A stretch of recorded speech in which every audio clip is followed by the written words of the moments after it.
Alors, on connaît bien François Picard, il a fait de musicologie à Sorbonne Université, mais pour un public plus large, je le présente un peu plus largement. Professeur d'ethnomusicologie à Sorbonne Université, vice-président de l'association d'ethnomusicologie et qui a cette particularité, c'est pas le seul, mais c'est un musicien musicologue qui joue de l'orgue à bouche dans l'ensemble Fleurs de Prunus et qui est musicologue et travaille sur la musique chinoise.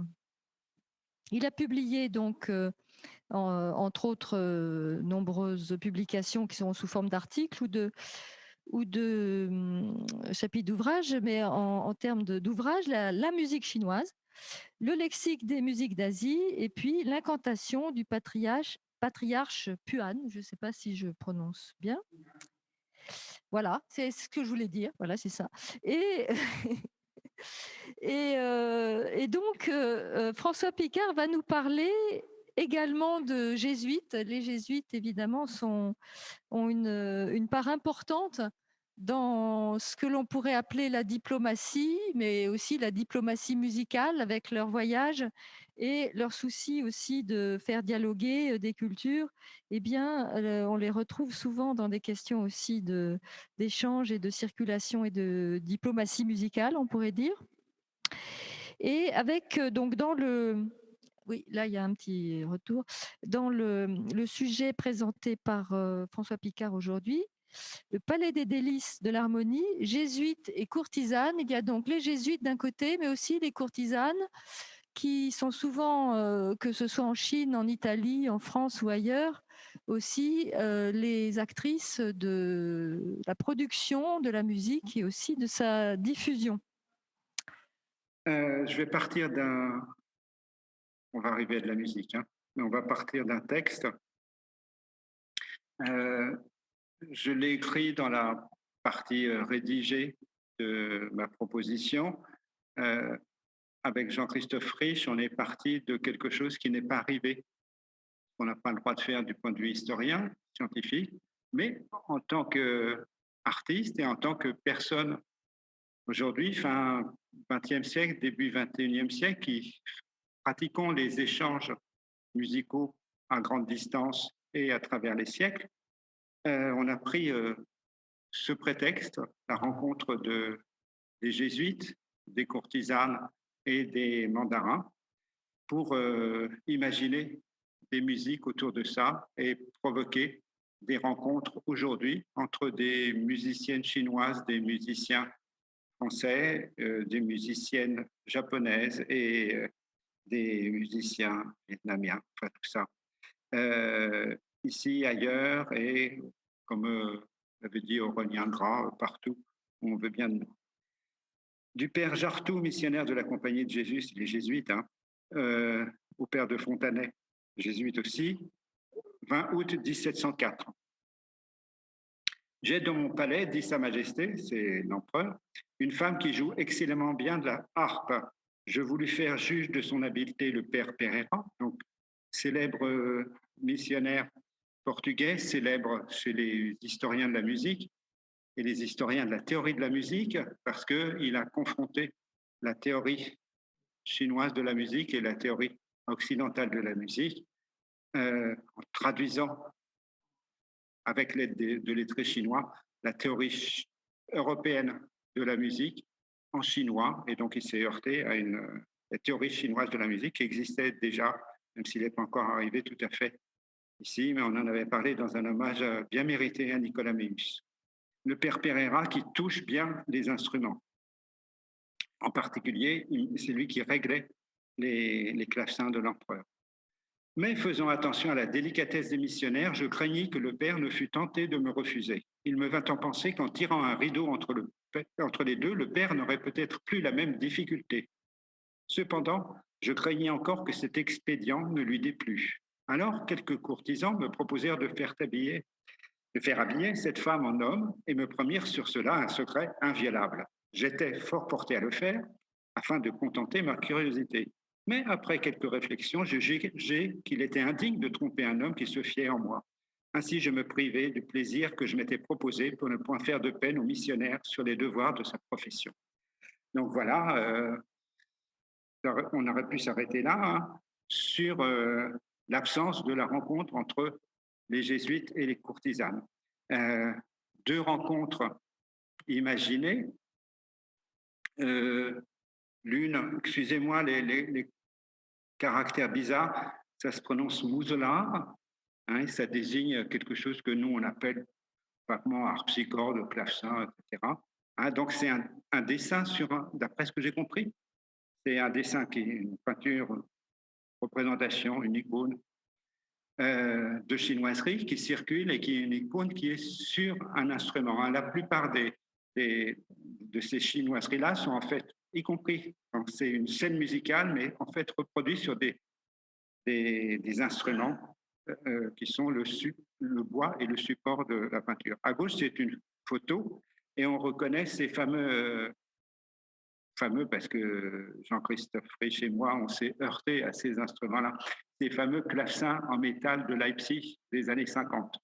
Hein, ceux que connaissaient dans les années encore 2012 les Chinois de la musique baroque, c'est qu'ils utilisaient des clavecins, mais ceux qu'ils avaient comme clavecins, c'était les clavecins à sommier de métal, cordes de métal, touches de métal, tout, voilà, la tatran du clavecin.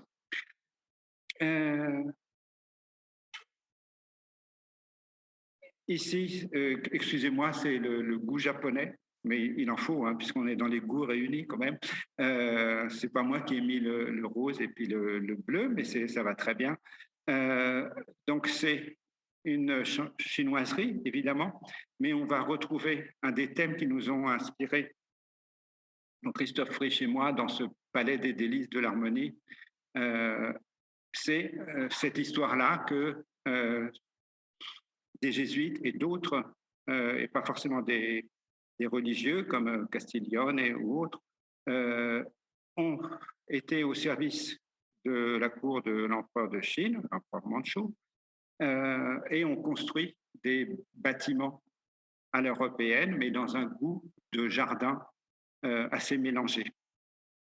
Et donc ici, on a une des grandes concubines de l'empereur qui est avec l'empereur Tianlong dans le jardin de printemps perpétuel et donc dans un bâtiment qui a été construit par les Chinois, mais qui a été construit dans une idée de occidentalisme, hein, et l'orientalisme à l'envers, c'est-à-dire le rêve de l'Occident vu par les Chinois. Ici, le palais des mers calmes de Castiglione. C'est un dessin, comme on peut, voilà, on a le droit de le dire. Ici, un dessin de ce bâtiment qui s'appelle proprement dit, c'est du chinois classique, hein, c'est vraiment pas le chinois, mais ça a été traduit constamment par palais, ou pas palais, mais délices de l'harmonie, façade sud des délices de l'harmonie. Donc, il fait partie de ce lot du palais d'été, un peu en dehors de Pékin, à cet endroit où on va se retirer dans les grandes chaleurs du nord-est de la Chine en été. Ici, des photos de ce palais après sa destruction par les troupes françaises et anglaises, joyeusement mêlées. Il y a quelques petites pages sur le site BNF, Gallica, qui sont très bien faites sur un petit point sur le point de vue officiel, hein, de la France aujourd'hui sur le Sacre Palais d'été, sur qu'est-ce que ça représente pour nous. Ça représente quelque chose duquel on doit avoir honte, sur lequel on doit présenter des excuses et qu'on doit remettre aussi quand même, pas avant tout, mais après, dans une perspective historique, en rappelant que le premier qui avait dit que c'était une honte, c'est Victor Hugo, qui n'est pas quelqu'un qu'on a oublié. Et donc, on a le droit de le dire. Sur le sujet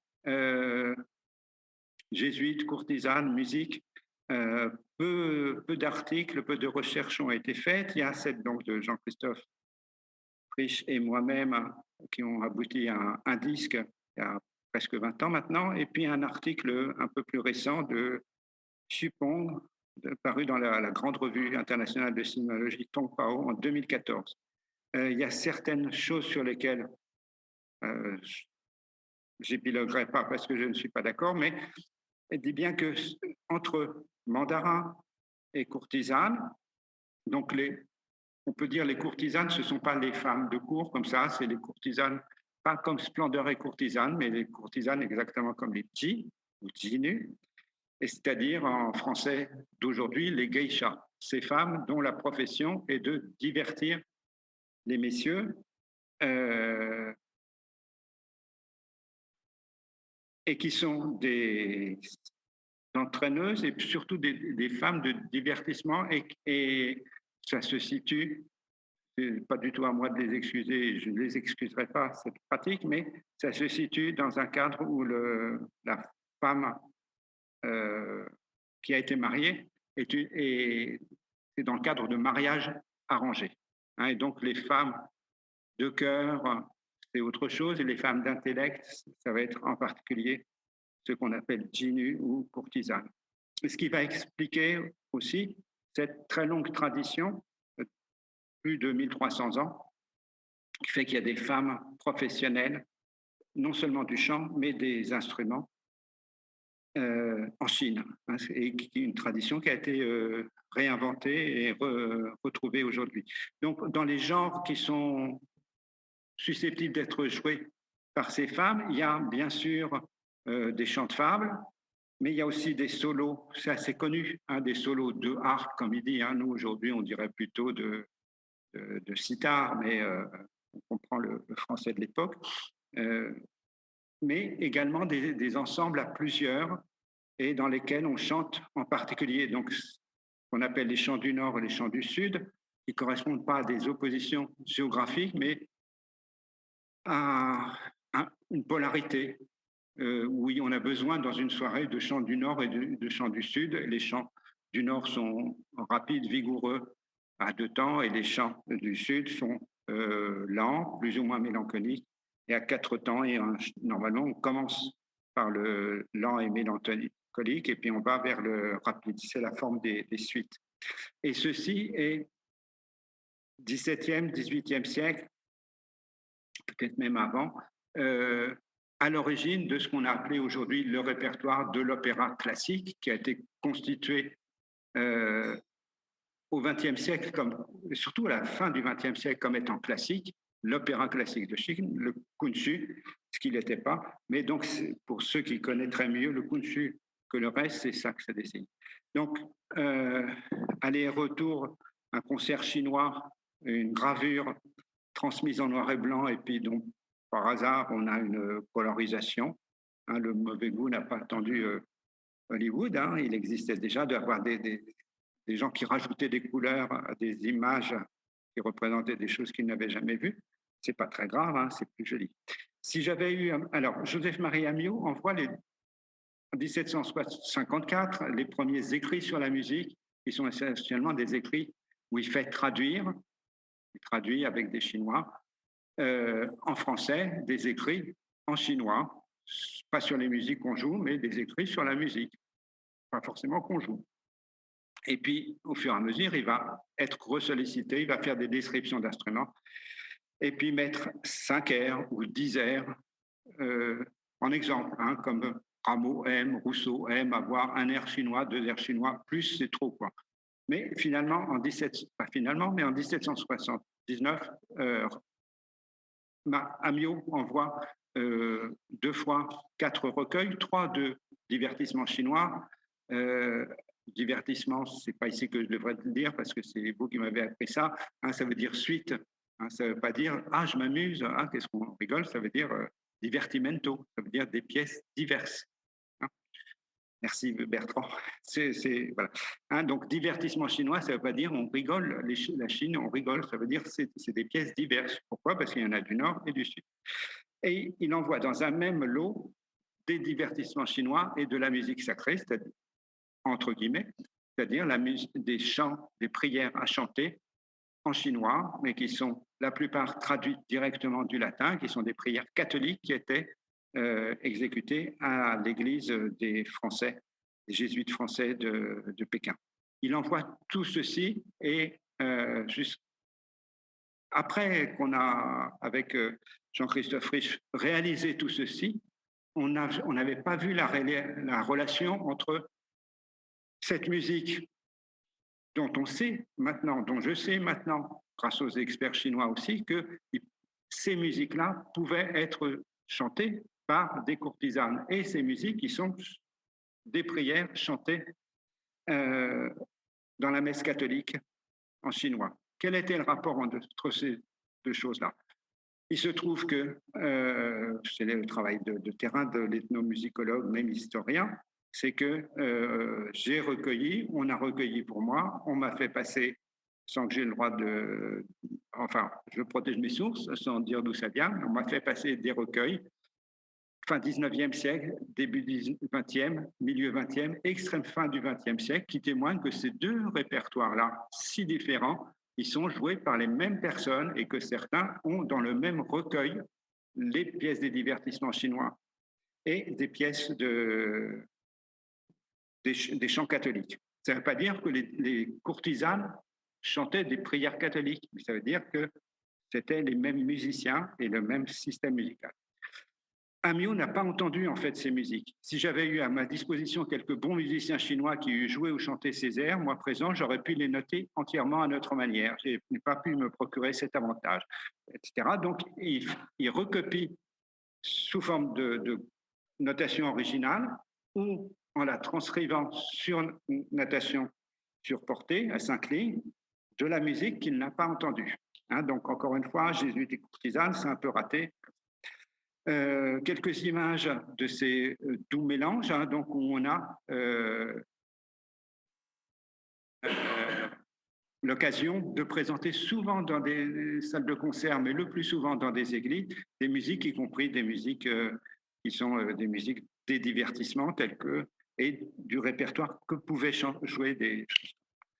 juste un petit croisement, on a eu des Chinois de France, des Chinois de France nés en Chine populaire, des Chinois de France nés à Taïwan, un Teochew, un garantie sans papier, non pas sans papier, sans nationalité, mais avec garantie mondiale, un réfugié cambodgien, Stephen Jones, Jean-Christophe Frisch, occasionnellement François Picard, qui jouent de la musique chinoise avec des instruments chinois, Yuka Saito, Jean-Luc Gros, qui joue la viole de gambe ou du classin, et puis des musiciens de Pékin qui viennent jouer avec nous et qui repartent, ou des chanteurs de Pékin qui viennent chanter pour nous et qui repartent. Je vais m'arrêter sur une pièce des 3 recueils de divertissement, la 5e du divertissement 2. Pourquoi? Parce que le divertissement 2 a des paroles qui sont très peu visibles, même sur la représentation, sur Gallica, mais, et encore moins sur Zoom, mais il y a des paroles et donc on peut les transcrire et les faire jouer, et ce qu'on a fait. Et donc ici, c'est d'après la transcription que j'ai faite de la notation originale et des paroles, tout ça écrit avec les moyens modernes et chanté par Wang Weiping, accompagné, que je salue, qui est en ligne, qui nous écoute, et dans le disque, voilà, ça c'est un enregistrement inédit.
Donc, je repose les choses.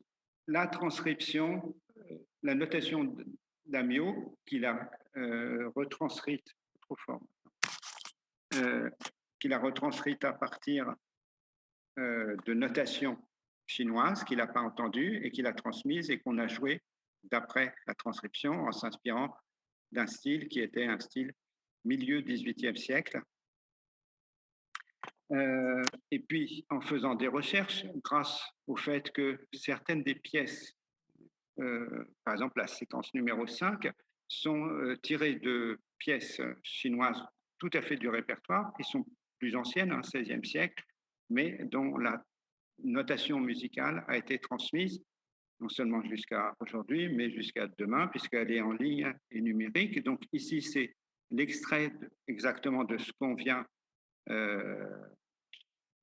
de ce qu'on vient d'entendre, mais tel que c'est noté aujourd'hui en ligne, en numérique, dans une notation ou en gros caractères. C'est l'inverse de ce qu'on avait tout à l'heure. En gros caractères, on a le chant, et puis en tout petit caractère, on a la partition pour le luth ou les instruments. Et de cette notation-là, il est possible de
Donc maintenant, ce qu'on vient d'entendre, c'est l'enregistrement sans doute de 1963 de Yu Junfang.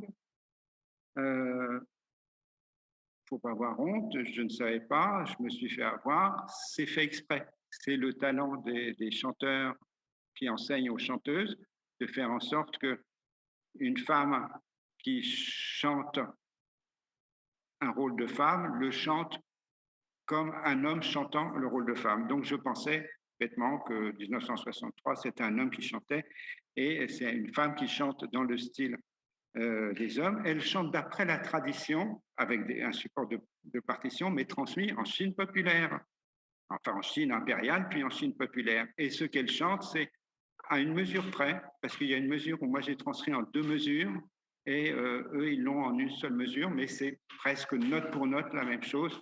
Et donc, ça montre bien, et c'est la plus belle preuve que je puisse rêver, que ce répertoire que Amiot a documenté est vraiment le répertoire, le grand répertoire, et que ce grand répertoire, c'est celui des chanteuses professionnelles, qu'elles soient chanteuses d'opéra dans la Chine révolutionnaire d'aujourd'hui, ou post-révolutionnaire, ou qu'elle soit chanteuse pour la cour impériale ou pour les divertissements à Suzhou.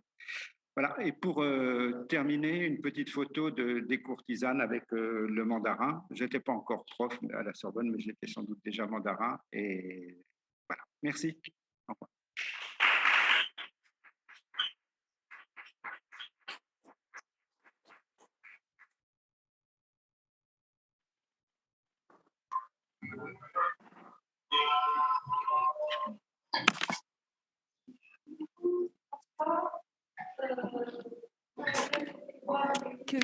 Qui sont le lot de notre vie depuis quelques mois et on est quand même heureuse que beaucoup de choses se soient bien passées malgré tout, malgré quelques accros.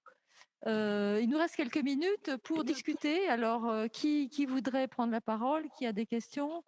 Oui?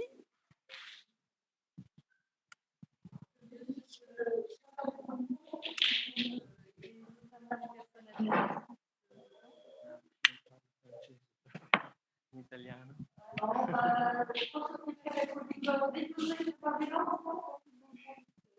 Sì, molto interessante. Io non parlo francese, vado lentamente. Parfait, parfait, je comprends. Solo due cose molto semplici.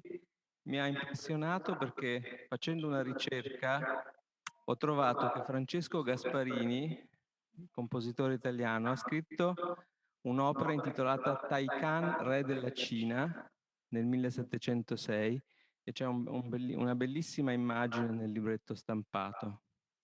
E ho visto che si parlava del 1700, erano quelli gli anni. E poi sui gesuiti e sulle missioni in Cina c'è uno straordinario archivio a Roma, che è l'archivio generale della casa gesuitica, Sì.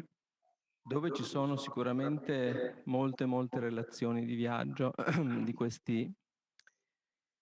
questi gesuiti che tornavano. E poi, ultima cosa, ho trovato anche a Firenze, nello stesso anno, si facevano delle mascherate all'indiana, vestiti all'indiana, e anche a Firenze, nello stesso anno, è stata messa in scena un'opera intitolata Taikan, re della Cina. Tutto qua. Oui, merci beaucoup. Donc, il y a un opéra italien sur Taikan, roi de la Chine. J'ajouterais que à Pékin, on a une trace, on n'en a malheureusement pas dans les sources chinoises encore, mais peut-être il faut attendre que des gens, la génération suivante, apprennent à lire les archives en mandchou. Mais on a une trace comme quoi la Cecchina a été jouée avec succès à Pékin. Donc un opéra italien aurait été joué fin 18e siècle, je crois, enfin, en tout cas au 18e siècle, à Pékin. Donc il y avait des échanges, il y avait des curiosités. Voilà. Comme vous l'avez dit, hein, le domaine des choses jésuites sont le domaine des Jesuit Studies. Je suis en contact, c'est le moins qu'on puisse dire, avec eux. Hein, c'est-à-dire qu'on ne peut pas publier sur les jésuites ou que ce soit dans le monde sans que les jésuites, ce n'est pas du complotisme, hein, c'est un hommage, le sachent. Nicolas Standart de Liège, je crois, m'a énormément aidé. Certains collègues de Boston m'ont aidé, des gens de Rome et d'ailleurs m'ont aidé, et d'autres m'ont barré tout ce qui en disant si vous n'êtes pas jésuite vous-même, vous ne pouvez pas parler de ça parce qu'il faut lire le polonais, etc. Et d'ailleurs, vous ne paraissez pas très catholique, en fait. Il y a une part d'antisémitisme dans le milieu des études jésuites, parce que sans doute elles sont prises par une nouvelle frange de gens qui sont qui fait que ces études-là, il faut les prendre en charge, nous, les chercheurs laïcs, et puis nous, les musiciens, on s'en fout quoi que de l'empereur Mandchou, honnêtement. Hein, on s'intéresse aux musiques et puis à la façon dont elles sont entendues et dont elles circulent, mais pas forcément pour dire l'empereur Mandchou avait tort ou l'empereur Mandchou avait raison. Mais les choses de jésuites, c'est bien, mais c'est quand même un monde qui tend à vouloir être particulier un peu à tort, hein, parce que c'est quand même moins difficile que les archives en langue mandchoue pour l'ensemble de l'humanité. C'est pas si difficile que ça. Il y a pas tant que ça de matériaux, juste il y a encore des petites choses à découvrir sur, comme on disait ce matin en introduction, l'histoire culturelle, c'est-à-dire qu'est-ce que font ces répertoires, un répertoire de divertissement et un répertoire religieux, qu'est-ce qu'ils font dans le même endroit. Mais ça, franchement, excusez-moi, mais personne ne le savait avant qu'on travaille dessus et qu'on le joue. C'est-à-dire cette méthode-là, est-ce que c'est les mêmes qui peuvent le chanter? Est-ce que c'est les mêmes qui peuvent le jouer? C'est en le faisant qu'on a les bonnes questions, quoi. Pas encore les bonnes réponses, mais on a les bonnes questions. Merci beaucoup, François Picard, pour avoir tirer le rideau, si je puis dire, entre les jésuites et les courtisanes, même si les jésuites parfois veulent que le rideau reste tiré. J'ai bien compris le sens de ta conclusion. Et sans plus attendre, on aimerait continuer à parler, mais en fait, il faut tenir le temps. Si Don Fader est en ligne sur Zoom, eh bien, je vais le présenter.